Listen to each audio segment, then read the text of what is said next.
তারা গোটা আলেম সমাজকে বাংলাদেশের সামাজিক নেতৃত্বের এই অবস্থান থেকে সম্পূর্ণরূপে মাইনাস করার এক ভয়াবহ একটা আয়োজন আমার কাছে মনে হয়েছে। আমি জানি না, দেখেন আমি ব্যক্তিগতভাবে যেই আমার একটা রাজনৈতিক পরিচয় আছে।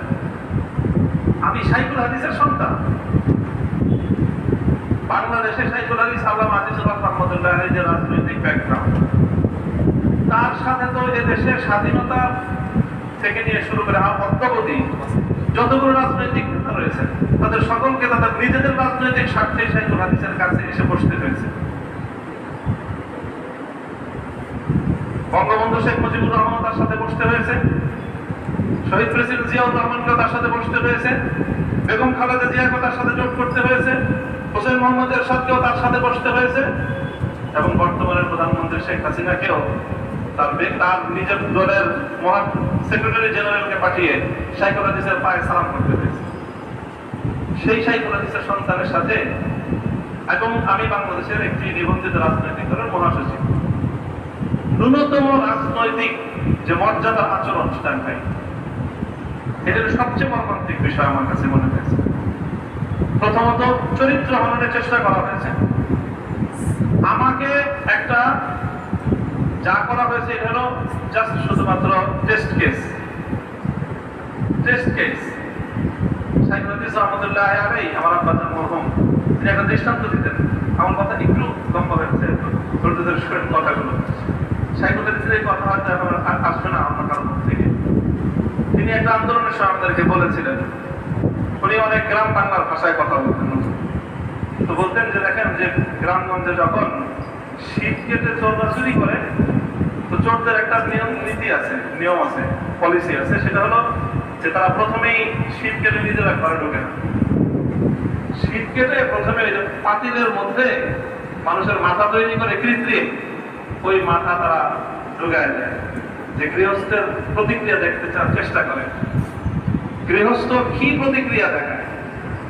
গৃহস্থ যদি অনেক থাকে যে আগে টের পেয়ে গেছে যে শীত কাটতেছে, তখন গৃহস্থ ঘরের মধ্যে লাঠি নিয়ে অপেক্ষা করতে থাকে যে চোর খালি ঢুকুক, ওই শীতকে ঢুকলে মাথার মধ্যে প্রথমে আঘাত করবে। তো চোরও বুঝে জিনিসটা, এই জন্য চোর সেই গৃহস্থের প্রথম আঘাত থেকে আত্মরক্ষার জন্য সে দামি একটা মাথা প্রথমে ঢুকায়। দামি মাথা, দামি তো এখন শব্দটা খুবই জনপ্রিয় শব্দ আমাদের। তো এই দামি মাথা ঢুকায়, নকল মাথা। তো যদি দেখে যে গৃহস্থ এই নকল মাথায় কিছু বলে না, তারপরে গৃহস্থ ঘুমিয়েই আছে, তাহলে আমার এখন চুরি করা মোক্ষম সময়, তখন তারপরে সে আসল মাথা ঢুকায়। এই জন্য যদি দামি মাথা যখন ঢুকে তখনই যদি আঘাত করা যায়, তখন আসল চোর ঘরের মধ্যে প্রবেশ করার সাহস পায় না। এই যে টেস্ট কেস যেটা করলো, আমার সাথে যা করা হয়েছে, আমি আপনাদেরকে শুধু আজকে এতটুকু বলি, এর চেয়ে ভয়ঙ্কর পরিকল্পনা এবং কার্যক্রম তারা শুরু করেছিল আমাদের অন্য সাথীদের সাথে। এর চেয়ে অনেক নির্লজ্জ, অনেক ভয়ঙ্কর, অনেক মারাত্মক নাটকের স্ক্রিপ্ট তারা তৈরি করেছিল। তবে আমার টেস্ট কেসের প্রাথমিক ধাপগুলোতেই তারা একটা বড় ধরনের তাদের পরিকল্পনায় তারা পাল্টা আঘাতপ্রাপ্ত হয়েছে। তারা ওই সকল নাটকগুলো মঞ্চস্থ করার দুঃসাহস পায়নি।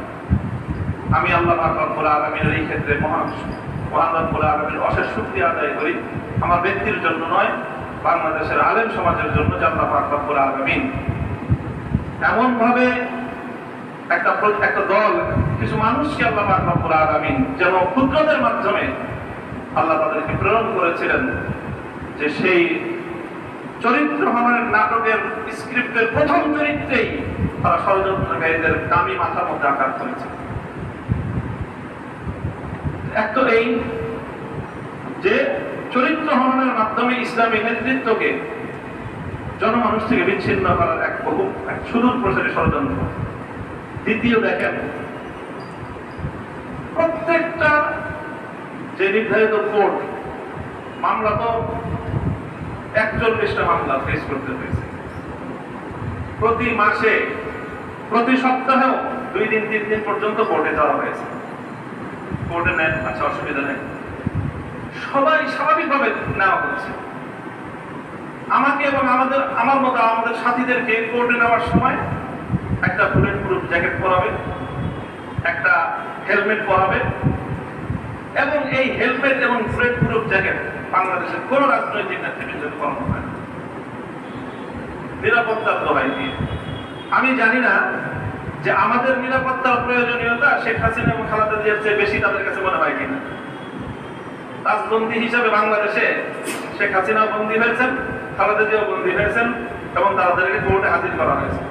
কোনোদিন তাদের শরীরের মধ্যে আমরা বুলেট প্রুফ জ্যাকেট কিংবা মাথায় হেলমেট দেখিনি।